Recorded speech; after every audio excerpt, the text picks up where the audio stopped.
ada beberapa hal yang ingin kami sampaikan.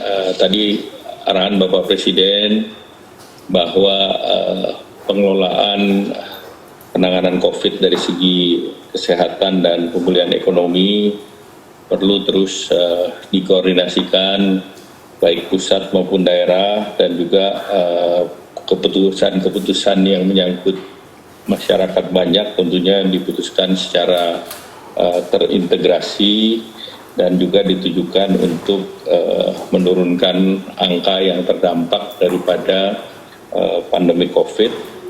Dan oleh karena itu Bapak Presiden meminta agar pengelolaan daripada penurunan angka ini dikelola secara lokal untuk melakukan intervensi juga berbasis lokal, sehingga monitoring dan evaluasi secara kedaerahan di daerah di 83.000 desa RT RW untuk terus dapat termonitor.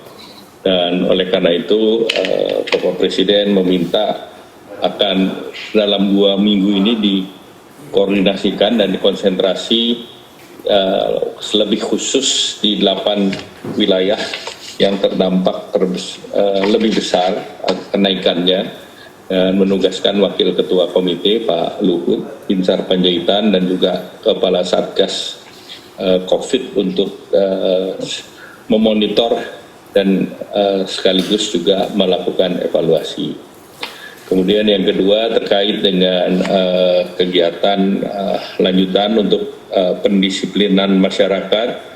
Operasi justisi akan terus dilanjutkan, terutama juga di beberapa daerah utama, nanti dijelaskan oleh Pak Doni terkait dengan kesiapan dan jumlah daripada dari TNI dan Polri yang dilibatkan di dalam operasi justisi ini. Kemudian juga tadi kita bahas juga terkait dengan pengadaan ataupun PCR yang dilakukan oleh lembaga-lembaga non pemerintah, dalam arti partisipasi swasta dan klinik, di mana Kemenkes akan mereview, mengevaluasi, dan akan menetapkan harga daripada jasa PCR tersebut. Kemudian juga beberapa yang terkait dengan penyerapan daripada anggaran. Tadi dilaporkan bahwa penyerapan anggaran sebesar 34,1% dari PAGU di tahun year to date dari 695 triliun, dan ini secara month to month ada bulan ke bulan ada kenaikan sebesar 30,9%,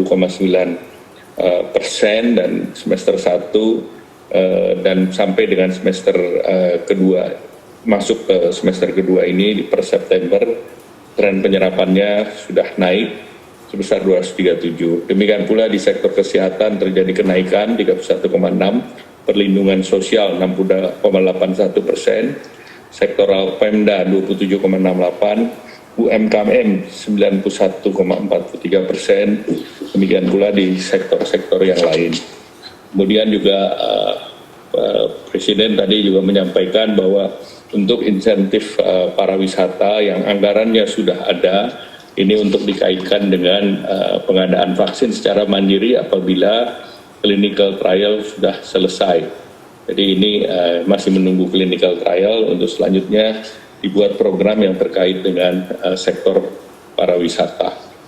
Kemudian Bapak Presiden juga mengarahkan agar kampanye-kampanye untuk meningkatkan daripada perilaku masyarakat, meningkatkan kedisiplinan, ini terus dilakukan, dan kampanye yang ayo memakai masker, kemudian yang tahap berikutnya adalah yang sekarang dilakukan ayo menjaga jarak dan hindari kerumunan, dan berikutnya adalah ayo mencuci tangan untuk terus diintensifkan di daerah-daerah.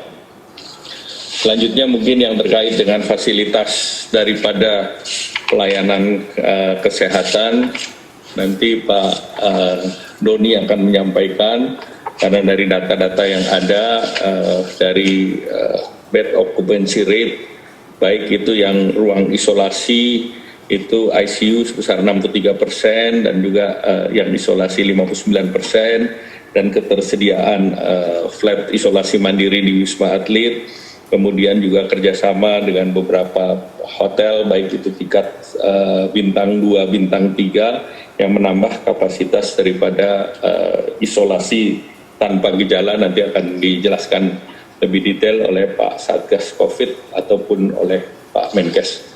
Ini saya akan tambahkan saja, tadi juga Bapak Presiden meminta untuk dilakukan pendalaman terkait dengan apa yang disampaikan oleh Ketua Pelaksana terkait untuk tenaga honorer. Nah, ini pemerintah akan melakukan kajian di mana tenaga honorer pun akan diberikan bantuan, karena sebagian kecil tenaga honorer ini ada yang sudah mendapatkan bantuan melalui data yang ada di BPJS Ketenagakerjaan, sehingga dengan demikian ini akan diarahkan untuk seluruh tenaga honorer. Namun ini kami akan siapkan apakah itu program maupun detailnya.